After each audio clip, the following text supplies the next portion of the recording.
Anybody that wants to challenge this, I'm more than happy for them to do so, and I will debate them on Times Square, Public Square, anywhere.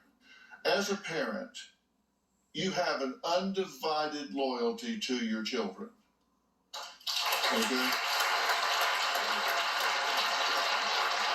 You have an undivided loyalty to your children. And if your spouse is a constructive partner and they're working with you and you're shoulder to shoulder, then you're a team, and that's great, and you pull together and you love each other, and that's at a whole other plane.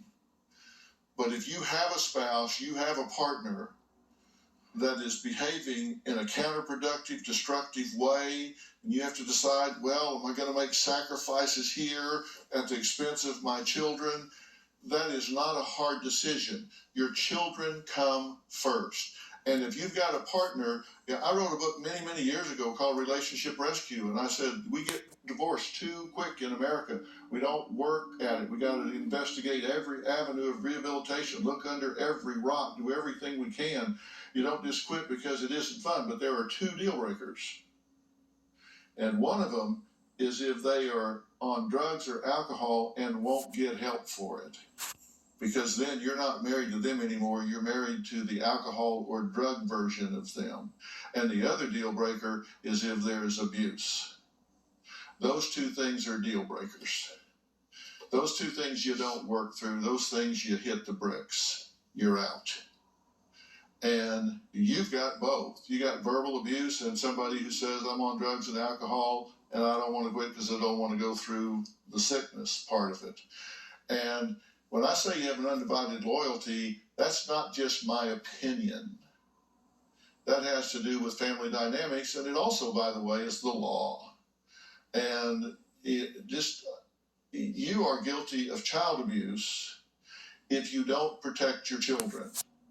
And this is a definition that pretty much cuts across all 50 states.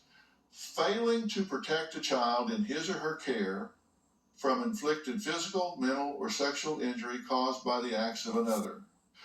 So, if there's someone, particularly in your own home, that could inflict physical, mental, or sexual injury on your child, and you don't take them out of harm's way, you don't either remove that person or remove those children, you leave them in the same place, that's the definition of negligence.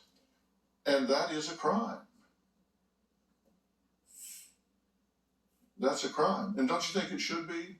Absolutely. Like, let's say somebody had, some babies and they had somebody that came in and beat them every day. And they just continued to leave the babies there and let that person come in and beat them every day. I mean, that's an extreme example. And that person didn't do anything to protect those babies. That person would be complicit. And you don't have a marriage, you have a conspiracy. You have a conspiracy to abuse these children. She's being subjected to this. Little sister's being subjected to this, these twins. And you are the only other adult in the family. He gets drunk, and once he's drunk, he's like you said, he blacks out. You don't know everything you do, right? Right. You're not there. I check out mentally. But it's not that I don't want to get help. I do. I just said I was afraid of withdrawals. This stupid thing. I know I need help, and I want